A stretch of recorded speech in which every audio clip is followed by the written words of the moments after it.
352 years of history in St. Louis, the Cathedral Basilica of St. Louis. Wow. You want to read this book that we're going to talk about on St. Louis in Tune.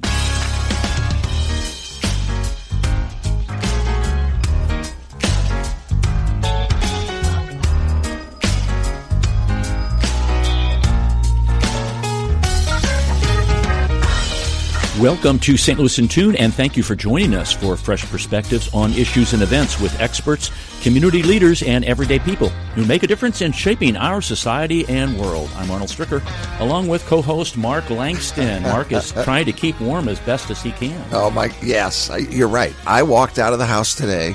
I didn't have a jacket on, and I quickly turned around and walked back in. My family was there, and I said, I'm not going. And I grabbed a jacket, and I even have gloves in the pocket of my jacket. Oh, yeah, you have to at this point of time. I know. And tomorrow it will be 72 degrees. Yeah, nice weekend, too. Yes. Yeah, what are you going to do? There's no global warming, though. No, we love talking about the weather here in St. Louis, folks, because it could be 0 one day and 80 the next. That's right. I like the 80s. It could snow in July. No humidity, and I'm fine. There you are. Yep, all that. But we're here cozy in the studio. We've got a wonderful guest in, his second time visiting us, and we're going to talk about his new book. But, folks, we're glad that you've joined us today. We want to thank our sponsor, Better Rate Mortgage, for their support of the show. You can listen to previous shows at stlandtune.com. Please help us continue to grow by leaving a review on our website, Apple Podcast, or your preferred podcast platform. And can I add something real quick? Absolutely. Ladies and gentlemen, folks, kids of all ages. And you've added, somebody's added a YouTube channel. Right. You could get all the YouTubes on the KXOK.com website. You still can. If you go there, there's a playlist for all of them. But now it's even more convenient to look at past shows and see. You can even see our guest coming up, John. You can look and say, oh, that's what John looks like. We can link that to the podcast. John has a great face for radio. That's right. But you'll have a chance to see what he looks like. That's why we're in radio, Mark. I know, that's right. You're not kidding. Yeah, YouTube is really... So check that out, folks. Thanks for talking about that, Mark. Yeah. How do you find that? You just go to the YouTube? They can check on the podcast page, and just click on the YouTube button, and boom. Link. There you go. Link there. Or go to youtube.com. And it's at STL in Tune. It's the long Saint, too. It's not the abbreviated Saint. But they can do the ampersand sign at STL in Tune and get the show that way also. I learn things all the time on this show. That's all I can say. Okay. Sorry to interrupt. No, that's fine. Take those exit ramps. Matter of fact, our thought for the day involves creativity, as Mark was talking about, and getting the information out, and as our guest will be talking about. The whole creative process is putting opposites together into something that wasn't there before. I want to say that again. The whole creative process is putting opposites together into something that wasn't there before. That's Doris Waugh Betts. Something that was very creative that I know Mark and I, when we grew up here in St. Louis, as did our guest, is we watched the Cathedral Basilica of St. Louis, the Mosaics, put together. And it was an ongoing process for years and years and years. And architect John Gunther, who holds a fellowship in the American Institute of Architects and was a lecturer in the College of Architecture at Washington University in St. Louis, where he co-founded and taught mid-century modernism in St. Louis, 1930 to 1970, is our guest. He serves as president of the Society of Architectural Historians, the St. Louis chapter, and he was in earlier, not today, not last year, but I think 2 years ago, on the Gateway Arch, an illustrated timeline, and he's also written Missouri's Architectural Treasures, published by Missouri Life magazine, and 25 must-see buildings in Missouri for USA Today, and the Introduction to the Lost St. Louis Riverfront, 1930-1943, which documents the historic riverfront architecture removed in anticipation of the Gateway Arch National Park. John, welcome back to St. Louis in Tune. Thank you very much. It's great to be with you. It is great to have him. Can I ask him a real quick question? Absolutely. Just to start with, the Old Cathedral and the New Cathedral, which changed to the Basilica, but the Old Cathedral was built before the New Cathedral? Yes, it's on Cathedral Block, and it was built between 1831 and 1834. But there were other churches there prior to that. It was designated Cathedral Block at the outset of the founding of St. Louis in the city plan. Okay. But there was a log church of 1770, and then a second log church, 1776, and then a brick church in 1818. Okay, I was just trying to get my head around, because the Old Cathedral is the only church on that road that has remained. Yes, in fact, this is the only piece of property that still remains under the same ownership, the Catholic Church, since the founding of St. Louis. Okay, and because we're going to talk about the cathedral, the new cathedral. Right, the cathedral. There's a lot. That's a big story. And to give people a little understanding of this, a church, most people understand what a church is. It's a general term for a Christian place of worship. A cathedral is the main church of a diocese, which is the geographical area under the jurisdiction of a bishop. And a basilica is a title of honor given to a church by the Pope, regardless of whether it is also a cathedral. So you can have a cathedral, but then you can have a cathedral basilica. And in St. Louis, we have two cathedral basilicas. The Old Cathedral is still a basilica. Is that right? See, and the new cathedral. I'm even a Catholic, and I didn't know that. Yeah. And the old one is because of its historic understanding and recognition, and the new one because of its architectural prominence, okay. And which is why we're here to talk about Cathedral Basilica of St. Louis, this book John wrote. John, why did you write this book to begin with? It's a building that I've admired for a long time. I'm Catholic as well, and so I've had the privilege of attending various services there over the years and always came away with a sense of awe and inspiration. But also, I had the opportunity to write this book beginning in 2023. And having written the Gateway Arch book, an illustrated timeline, I came to appreciate the power of writing a story but then amplifying it with illustrations along every step of the way. And so with this book, we have 138 key moments in the development of not only the Cathedral Basilica, but the Old Cathedral and the city of St. Louis and its founding and expansion. So you can go to various points in history and see an illustration or two or three that back up the writing. So you have a much deeper appreciation. Yeah, and Mark, he goes back all the way, 1643? 1673. 1673. With Marquette and Joliet coming down the Mississippi River on an expedition, a missionary expedition, and one to see where the Mississippi River was going. And then you just lead further and further you go to, and there's something I didn't know, that Pierre Leclede's not his last name. I was like, did you know that, Mark? No. I always thought it was Pierre Leclede. I'm learning things every I was moment like, here. when I read this, I was like, what in the world? Pierre Leclede Leguest? Yes. I was like, we never heard Leguest. Yes. No. Why is that? Do you know? I think it's just been shortened over time there to Pierre Leclede. And we never hear Auguste Choteau's first name, which is Rene. Get out of town. Yeah. What? Okay, we'll see you, Mark. Wow. I think those are some of the things, John, that make reading a book like this, and the pictures are just unbelievable, but reading a book like this, giving it a real historical foundation in which people were like, I understand why we are where we are now. Yes. Yeah, it's really fascinating to see that. And also of note, as you were mentioning, beginning in 1673, I also document the Illinois missions, and of note, Cahokia, just across the river. And there's an amazing church there, the Holy Family Log Church. It was first built in 1699. So Cahokia was founded before St. Louis, and 3 missionary priests from Canada came, and they started this parish. And in fact, they celebrated on December 8th, 1698, the day of the 3 Masses, the Feast of the Immaculate Conception. And they actually came across to the west bank of the Mississippi to approximately where Arsenal Street is today and celebrated a Mass on a rock outcropping there.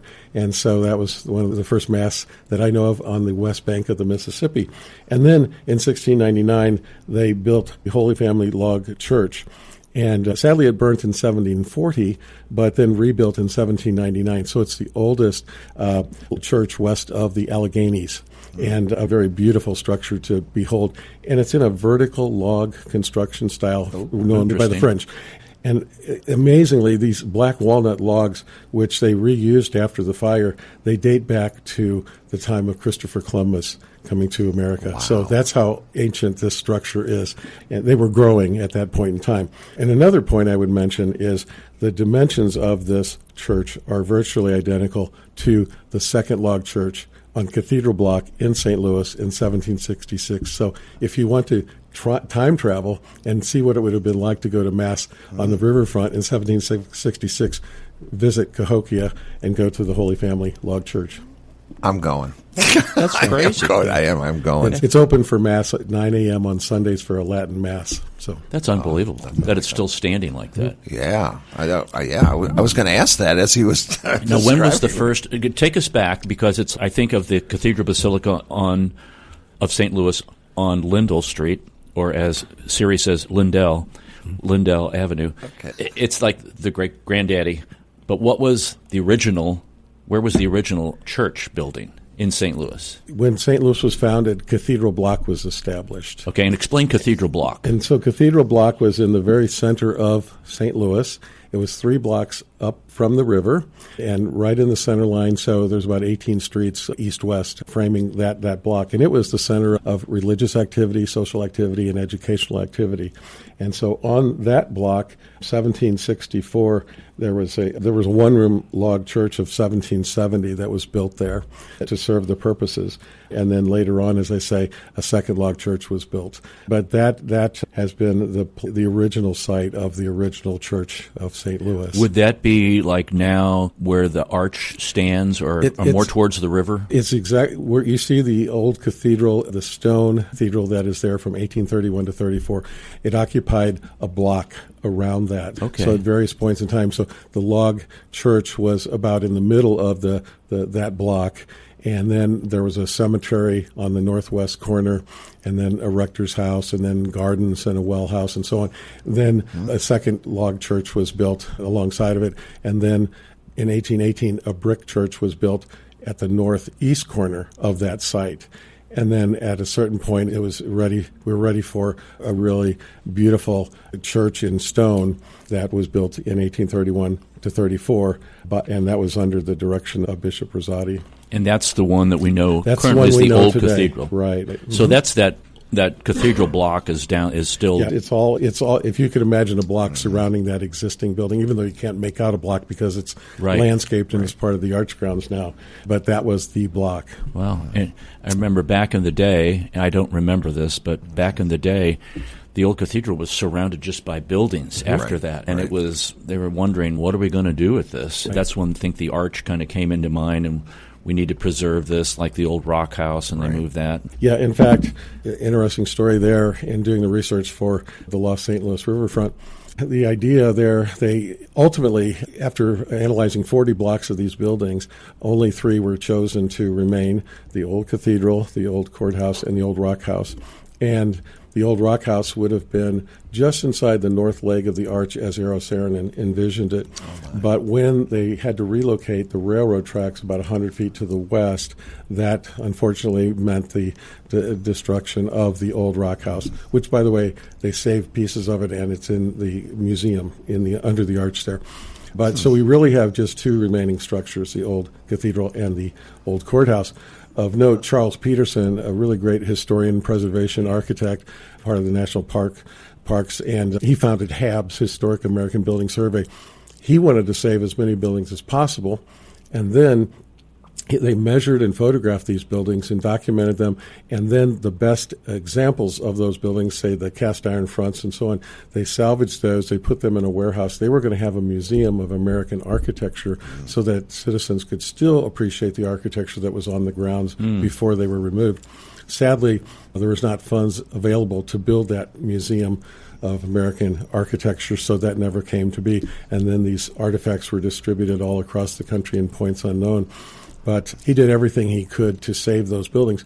But a really interesting fact that I came across was there was actually discussion of the old cathedral being relocated, basically to where the KMOV, the Channel 4 Tower, is alongside Luther Eli Smith Park. And fortunately, Charles Peterson, he fought for that and said, no, it's got to stay right where it is. And that's one of his proudest accomplishments, was not having it moved. And we're all grateful for that, too, it's still in the original location. We, as a family, we used to go to the old cathedral on New Year's Day and go to Mass. It was our tradition that we did.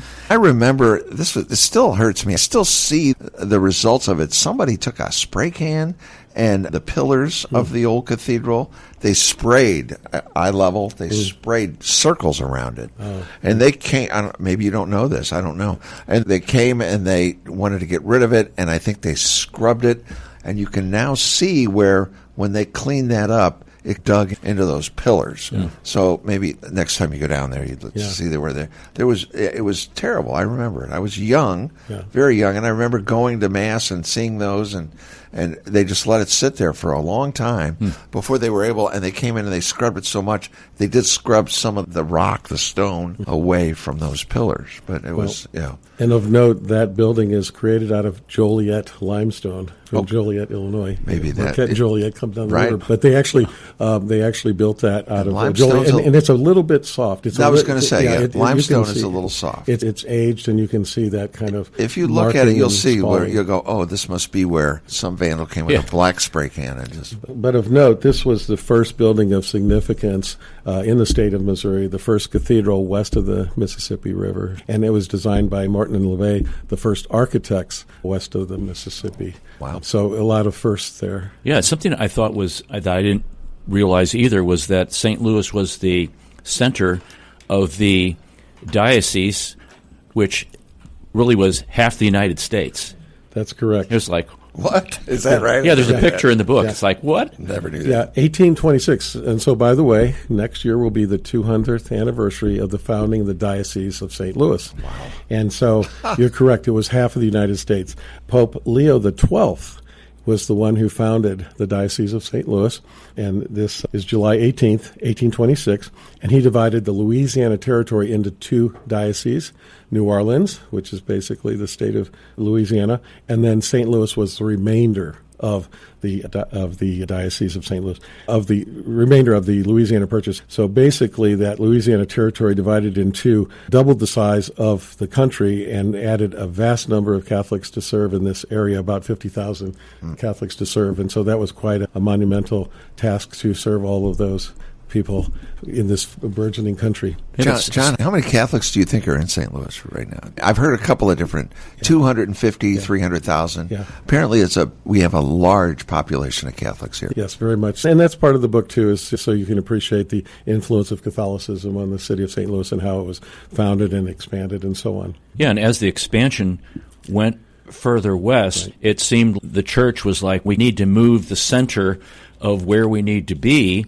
And there was we need to go to Grand. No, we need to go further out. Oh, we need to go further out. And they landed at the current location on Lindell. Right, correct. Yeah, in fact, Archbishop Peter Kenrick, he was faced with that task as well. He was at the Old Cathedral on the riverfront. And as you point out, it was full of buildings all around and lots of industry, lots of shipping coming and going, outfitting those who were going westward. And at a certain point, he felt like it was so crowded that he was starting to think that maybe this wasn't the best location for the cathedral and his episcopal seat.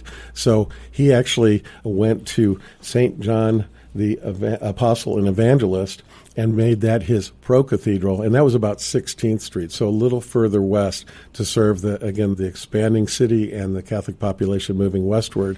And so he was there for a number of years, and that was his task then to look for yet the next new cathedral location. And they looked at a variety of locations, and ultimately his successor found the Archbishop Kane found the Lindell and Newstead site for that property in 1895. Arnold Stricker with Mark Langston of St. Louis in Tune. We're talking about the Cathedral Basilica of St. Louis book, which is by John C. Gunther. He's our guest today, an architect and an author. And this book it's an illustrated timeline, because when you go in here, you will see some unbelievable references of photographs that I've never seen anything like this. Right. You've done some yeoman's work on getting a visual representation of what you talk about in words here in the book.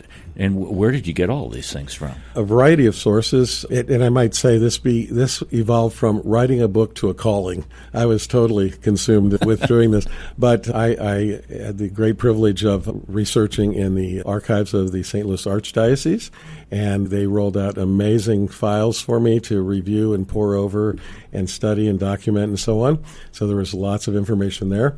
Also, at the Cathedral Basilica itself, there's an archive on the third floor of the rectory, and I was granted permission to go there and study for days and hours upon time to actually look at the records and actually hold what we call maquettes, samples, designs of the Great Arch and the transept domes and so on.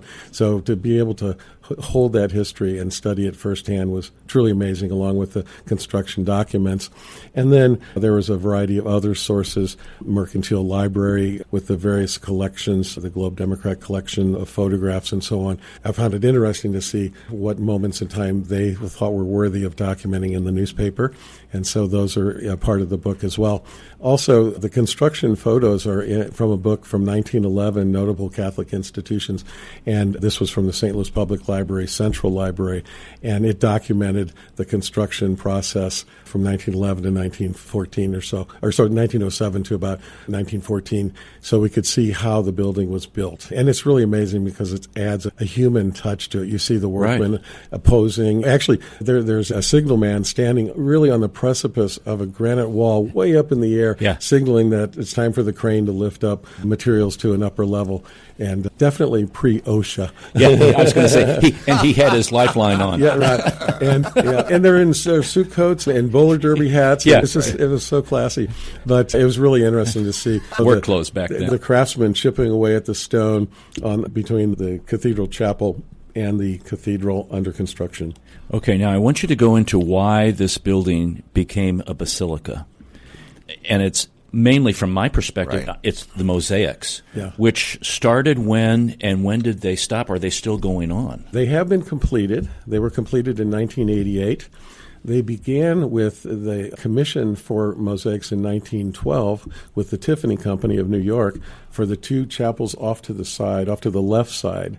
And those two chapels were designed by Tiffany and Aristide Leonori, an Italian architect and artist, and they're done in the Italian style. And I mention that because when you look at that compared to the rest of the basilica with the Byzantine style of mosaics, you note that the Italian style is a bit flatter. It's a bit more painterly, photographic almost. And when you look at the Byzantine mosaics, the artisans would put the mosaics on the walls, but then they would angle the glass tesserae mosaics ever so slightly to catch the light. So when you notice the sparkle of the Byzantine mosaics, that is why, because they actually angled. It's not perfectly flat, but rather very sensitively angled to catch the light. But we begin in 1912 with the commission with Tiffany. They are installed in 1915. They were on display in Tiffany in New York before they came to St. Louis, but they were installed in 1915, and then we proceed from there. And Archbishop Glennon wanted to work with local artisans. And so Emil Frey, Art Glass Studios, Emil Frey Sr., had the idea of incorporating a group called Ravenna Mosaics. And he was from Germany, Emil Frey Sr. was, and he knew of Poole and Wagner from Berlin. And he knew this was a great firm with talented artisans and artists who could produce in very large quantities these Byzantine mosaics that Glennon wanted to have. And so they formed the Ravenna Mosaic Company with Emil Frey Sr. as a local base for the operation. And then Paul and Arno Hajduk, father and son, came to St. Louis to then install these mosaics. And both of them, they spent their entire lives creating the mosaics that you see today. In fact, Arno passed away just a few months just after the completion of the mosaics in 1988. So it was a really lifelong dedication. And this whole book is a testimony to all the amazing artists and craftsmen, architects, builders, such persistence and the vision that the Archbishop had and so on to build this magnificent cathedral. You can appreciate every step of the way by noting when these mosaics were put into place. So I document the first Byzantine mosaics in the transepts in 1923, and then we go on from there. 1947 to 61, Hildreth Meyer, amazing muralist. She was known throughout the country, celebrated, received an honor from the American Institute of Architects for Art. She graced us with, I think it was about 9 mosaic designs throughout the cathedral that we greatly admire today. Now let's talk about that a little bit so people understand, and we're going to probably go to a break here in a little bit, but let's tease them a little bit. How many square feet are we talking about? Okay. Or how many millions of mosaic? This is the largest collection of glass tesserae mosaics in the Western Hemisphere upon completion. I believe it's been surpassed a little bit by a church in Washington, D.C. But at the time of completion, we have 83,000 square feet of glass tesserae mosaics. Wow. And when you think there are 500 pieces per square foot, they're very small pieces, that totals 41.5 million square feet. And this is done in 7,000 shades of colored glass and 200 different shades of 24-karat gold mosaics. Wow. So it's an amazing artwork to behold, and it's a must-see. I've been told by friends that if this cathedral were in Europe, there'd be lines around the block going to see it. I believe that. Yeah, everybody should really take the time to come in and visit and receive that sense of awe when you see it. We're gonna talk more about that as we talk about the book Cathedral Basilica of St. Louis, an Illustrated Timeline by John Gunther. But we'll do that right after our break. This is Arnold Stricker with Mark Langston of St. Louis in Tune. Don't go away.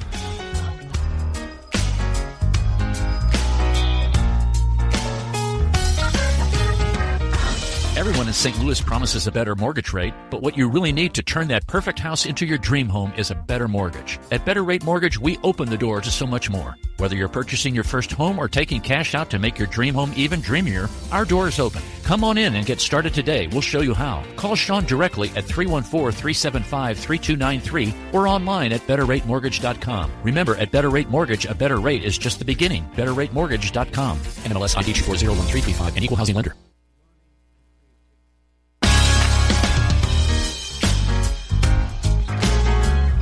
Who's driving this thing? Not me. Wow. Okay. I don't think I am either. Welcome back to St. Louis in Tune. This is Arnold Stricker with Mark Langston. We're talking to John Gunther about his latest book, Cathedral Basilica of St. Louis, an Illustrated Timeline. Folks, this is a great history, whether you're Catholic or not. It's a wonderful book of architecture and art because of what we just talked about, that the Cathedral Basilica of St. Louis features the Western world's largest collection of mosaics covering 83,000 square feet of the cathedral's interior, composed of more than 41.5 million pieces of glass in 7,000 shades of color. Now, John, I remember these little pieces of tile, okay? How big are these pieces, and how do they go about doing this? Do they do, because I know an artist would draw out what they want, and then they would do like what you said, a sample, right? And then they would put it up on the wall or on the ceiling. But do they make portions of this on a table and then put it up, or do they take individual pieces and stick it up there? Because you got to get the color scheme going and the shading and everything. How do they do all this stuff? It is truly, I consider it a miracle, really, when you see the process and what has resulted. But let me take you through step by step the process. So there was a master plan, if you will, for the overall design and layout of where these various mosaics and themes should go within the cathedral. That was produced again by Emil Frey Studios and Ravenna. And then an artist is selected for a certain feature. So let's just say it's the Arch of Triumph.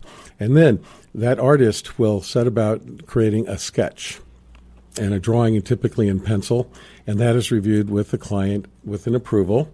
And then if that receives approval, then that goes into a color maquette. And so the artist and the client can start to see the colors involved with this creation. And then what happens is they create what are called a cartoon. It's a full-size drawing of various components of this great arch. And it will have the individual pieces will be drawn with pencil on this brown paper. And then they have to look at the color description of this design, and then they have to choose one of 7,000 colors of glass tesserae to put in that position. And as you can see, they're just the creation of the face. There's a beautiful example, I might point out, of Moses, a mosaic that's in the museum on the lower level of the cathedral. And although it was not used in the cathedral, it stands as testimony to the amazing craftsmanship, artistry, and so on of those artisans who fabricated this mosaic.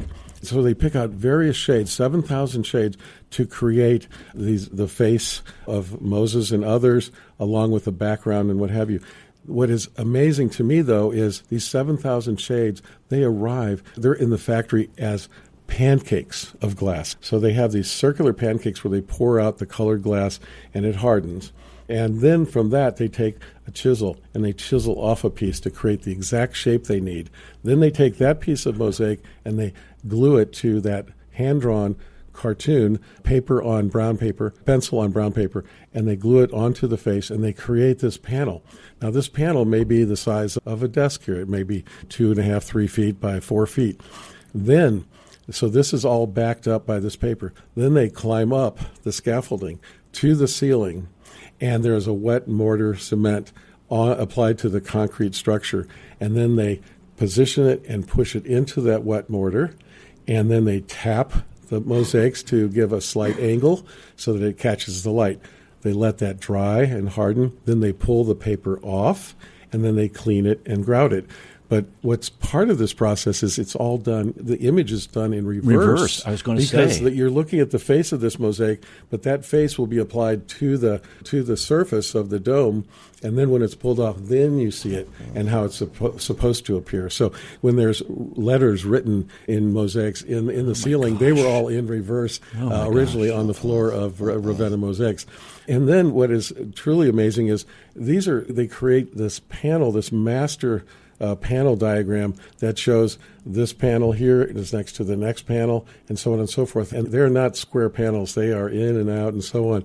And so these are created. They were created in Ravenna Mosaics. A lot of them in Germany and sent over, and then later on in Fredericktown, Missouri. But they were fabricated in the studio and then brought to the site and then put up. So they all had to fit absolutely perfectly. So again, I consider this almost a minor miracle that it came out so beautifully. But that just speaks to the quality of the artists, the artisans, the craftsmen that installed it. Now, are these pieces, are they like clear colored glass, or are they like what I would call tile that we would see like in a bathroom kind of thing? Yeah, they are a solid color of glass. Okay. And then the gold tesserae, they applied a film of gold and baked that on to the glass piece. But yes, it's a solid panel of glass, of colored glass that makes these. So each one has a little gold on it too? Not each and every one, but many do. Unbelievable. Wow. Look at that. Okay. Yeah. So that's page 135, Mark. Okay. I'll have to post that one up. Yes. Yeah. All right. And how many different artists were involved with this? There were quite a few over time. That kind of were with Emil Frey with all of the, because it seems like the mosaics kept going and going. We brought education in, and how many, like what the church was doing to, as far as mission work and things like that. Yeah, so August Etkin was a professor and an artist in Germany. He designed those first transept mosaics. The vestibule, which is quite amazing, was designed by John von Wicht in 1931. That was installed. That's the barrel vault with a lot of glass, golden glass tesserae in there to reflect more light from the 3 arched windows that face to the south. So that was another amazing piece. Felix Baumhauer was another artist. John de Rosen also designed the Arch of Last Judgment. And as I mentioned, Hildreth Meir, a number of those panels, a number of those designs. And then Mary Reardon for the more modern, just a number of artists. And then behind them are all the craftsmen in the studio realizing their vision for those colored mosaics and the proper choice. That's insane. That's insane. Some of these scenes depict from the Old and New Testament, as well as principal doctrines of the church and its history in the United States, with an emphasis on St. Louis. Now, I wanted to ask this question because, and maybe, I'm sure you know this, but if you don't, that's okay, that Barnett Haynes was the architecture group, and was the building itself was pretty magnificent. They were like likening it to St. Peter's in Rome, but at the same time, on the inside, it was just like a blank canvas. And so the artist had this whole canvas, Frey had this whole canvas of basically concrete and stone to work with, but the building itself was pretty magnificent on its own. It absolutely was. And actually, George D. Barnett, who designed the building, he actually made comparisons to Westminster Cathedral in London, England. Westminster, okay. And he compared all the dimensions, the seating capacities, the heights, and so on, with the St. Louis Cathedral coming out on top on all of these comparisons. Wow. So he was taking a world view of how this would look when it was completed. But I might point out that an interesting side story, Barnett, Haynes and Barnett, a local firm, and it's two brothers and a brother-in-law, and the Barnetts were sons of George I. Barnett, who was considered the first architect in St. Louis, and he designed Tower Grove House and also the Governor's Mansion in Jefferson City and a number of notable works. Wow. But George Barnett, Haynes and Barnett were actually hired by Kane to actually begin the first design, which is in the book, a Roman sort of basilica style. But when Glennon came in 1903, he didn't care for the design. He felt that the design should be a combination of a Romanesque exterior and a Byzantine interior. He said his rationale was that Gothic cathedrals have these great arches and spires that reach towards heaven, but the Byzantine, with its great domes, brings heaven to earth. So that was his theory of why this building should look the way it does today. And so he actually called for a new competition, an international competition with European architects from across the United States and, of course, our own Barnett, Haynes, and Barnett. And ultimately, they won this competition, so they designed the building for a second time. And so they were selected as winners in 1906 and then began preparing the plans for that cathedral per the requirements of this combination of Romanesque and Byzantine. I looked up on Wikipedia about the Basilica Cathedral, and they give homage to Tom Barnett as the architect, and who was the son. Was he the brother? Brother, rather than George, who was the mover and shaker behind it all. I was like, somebody probably needs to correct that a little bit and give both of them some credit. Yeah, I'm sure it was a collaboration, to be sure. Yeah, the architects do not work in isolation. It's a collaborative effort. So, can you imagine walking into a huge concrete and stone structure and saying, have at it, what would you do here? I'm sure you have had clients that said, hey, money's no object, design me what you want to design for a house, or if it was an art building or a commercial building, and have at it. That's, wow, free reign to anybody like that. Yes, and the money is no object is a very rare occasion. But in fact, it's great. Archbishop Glennon said that he expected this building to cost about $1 million because it's not good to have a debt with the Almighty. So they were held to these budgets, and it was built over time as funds were available. And it's going to be coming up on 100 years anniversary? When? Yes. Yeah. The official day that it was opened was in 1926. 26. Okay. Yeah, so next year. And it's gone under several renovations, several roofs, and cleaning of the outside, and even some of the stones being replaced on the outside, what I understand from reading your book. It is a massive structure and reacted in different ways over time. There was, in the 1950s, there was, you can imagine with the coal burning and the pollution and the accumulation of soot on the gray granite facade, there was a great cleaning of that facade at that point in time. And they also replaced the green tile roof as well. But then later on, they took a restoration, renovation that went way beyond it. It took several years, and it was necessary. There was a part of the southwest tower was starting to pull away a little bit. There was a crack developing, so Al Alper, structural engineer, devised a way to reinforce that and bring it back in alignment with some stainless steel reinforcing rods as well. So they restored, and then they tuck pointed the joints as well, as well, replacing some of the damaged granite. They replaced the guttering system and so on.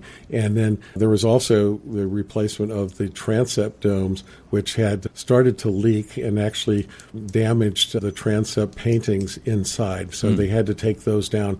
They were put in 1924 in an al secco method. That's a wet plaster on dry plaster method where they actually painted the murals as opposed to doing them in tile.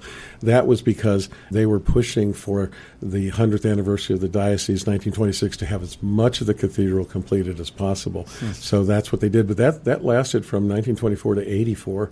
And then at that point, that's when the new mosaics were installed in 1984 to 86. But that was a result of some of the water damage in those domes. They're constantly keeping up with the maintenance of this great cathedral and keeping it watertight and structurally sound.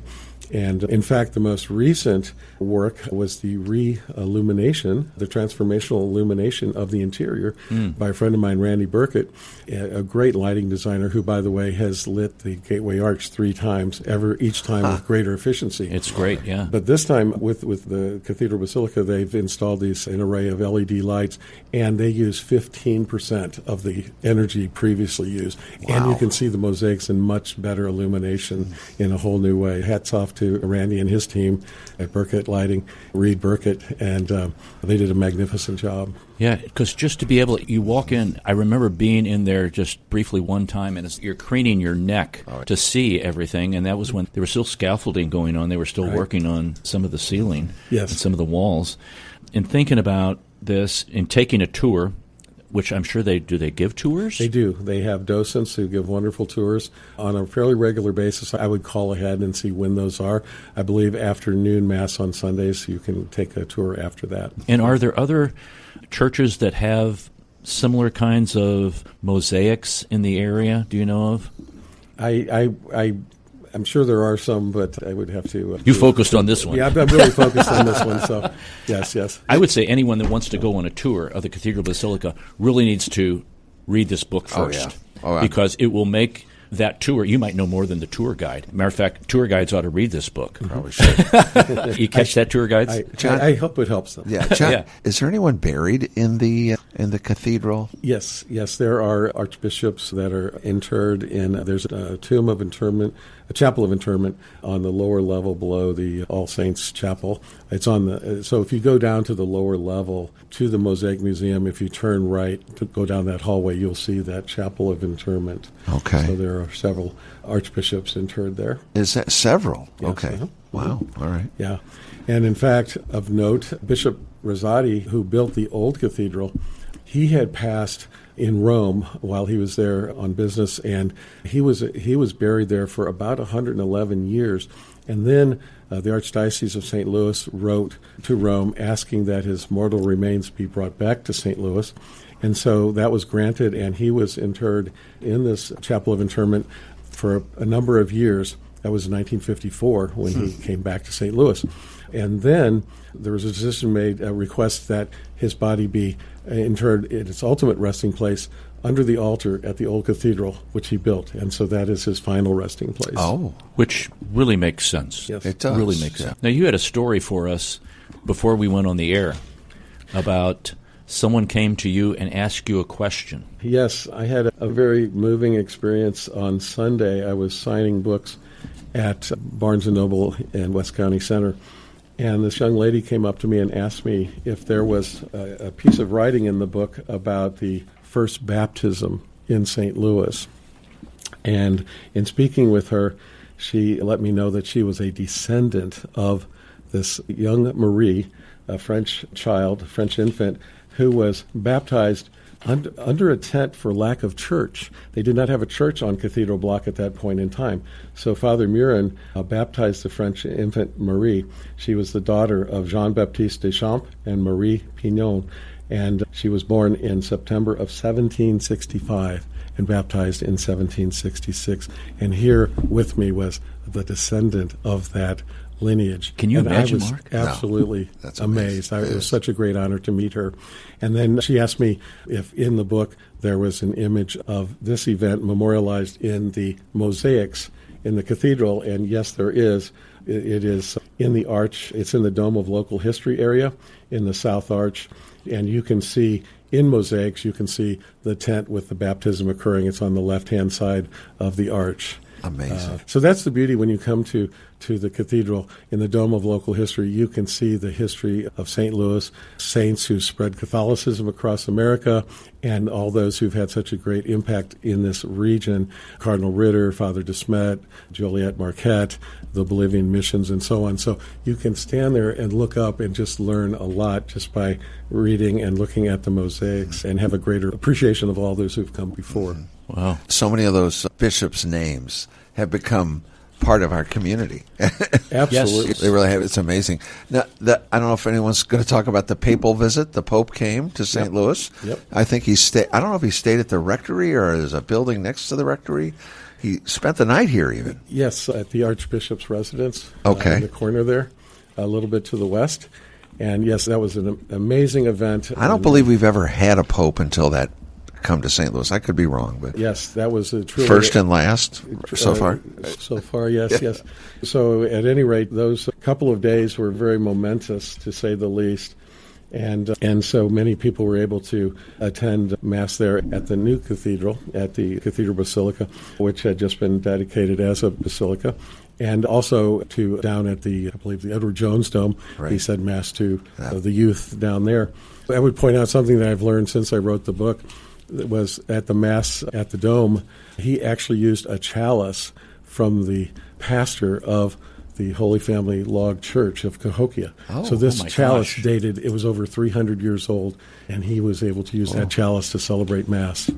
I'm getting chills. So again, it's that interconnectivity of history, connecting the dots of history that I find absolutely fascinating. And you do a great job of that, John. Thank you. Kudos to you for this book Thank and you. previous books, but this book has just been, just the visual along with the history, it has been unbelievable. Makes me want to actually go take a tour. Oh, yeah. And see exactly what we've been talking about. Both of my boys have had their confirmations at the Basilica, the new cathedral. Of course, that was fun. Yeah. And I've got a family member getting married there. I've never gone to a wedding there either. Yeah. It's quite a place. It really is. Yeah, it's worth stopping in and visiting. Yeah. You mentioned some of the names that we know so well today. So when Bishop Berg, the Berg High School. Yes.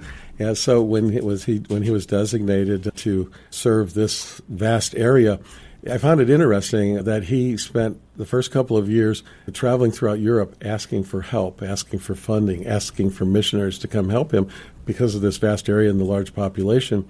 And so he asked Father Joseph Rosati to come over, Father Felix DeAndres, Mother Rose Philippine Duchesne, Father Nearings, there it is, Father de Smet. Yeah. So all these names that we know today, they answered the call and came here. I didn't know Rosati King was a name of a bishop. Combination, yes. Wow. Yeah. You can see John and purchase a book, get a book signed, listen to a conversation that he's going to do. I'm going to give you some dates here. November the 21st at the Oasis Institute, and that's from 1 to 3 p.m. That's on 50 Gay Avenue in Clayton. Then on the 22nd of November, he's going to be at Cliff Cave Branch Library from 2 to 4 p.m. That's down on Telegraph Road.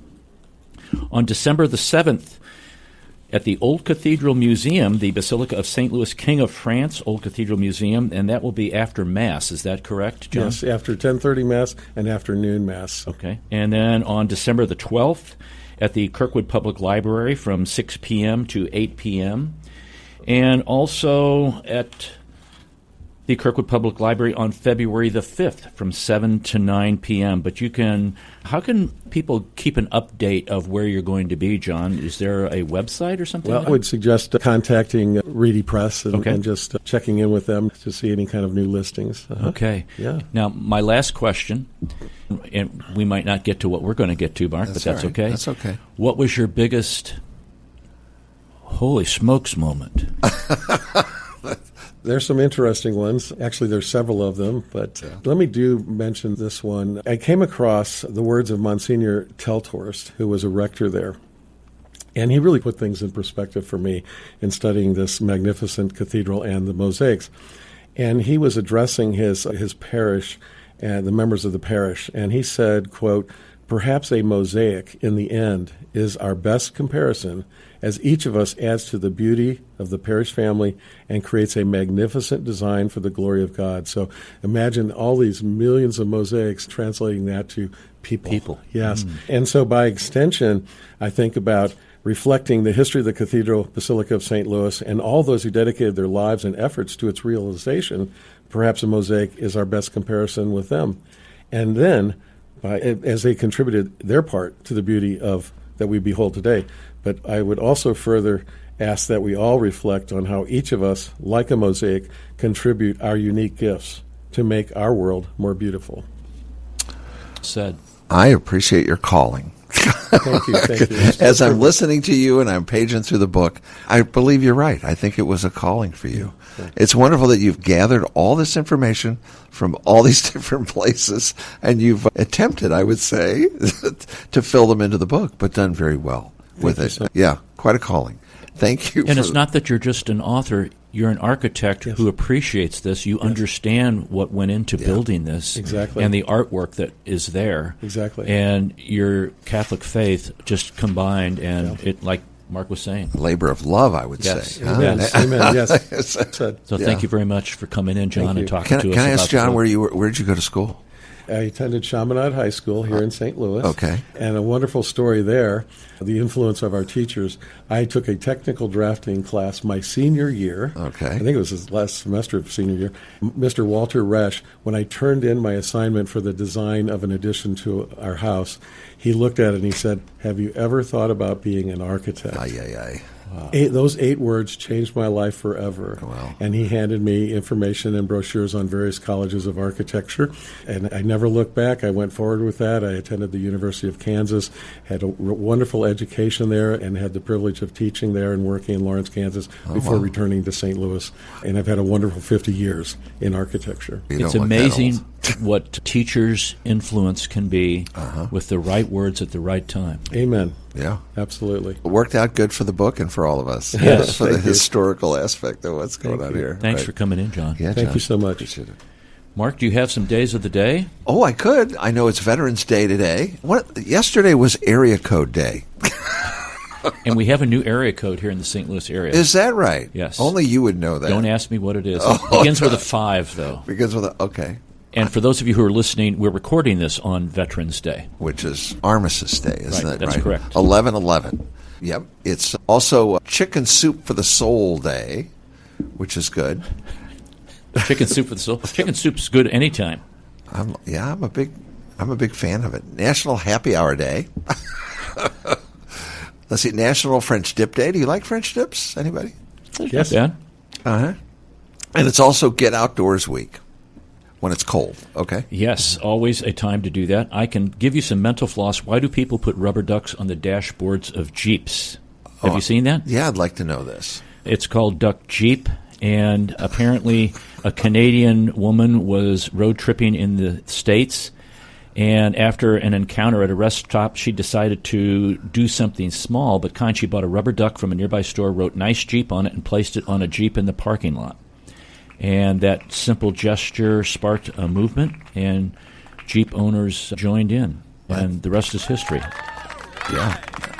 Now it's like in your way when you're driving. I see some of them, they're like so lined many up. in the dashboard. They can't see How out. can you see what They you're can't doing? see out. I know it.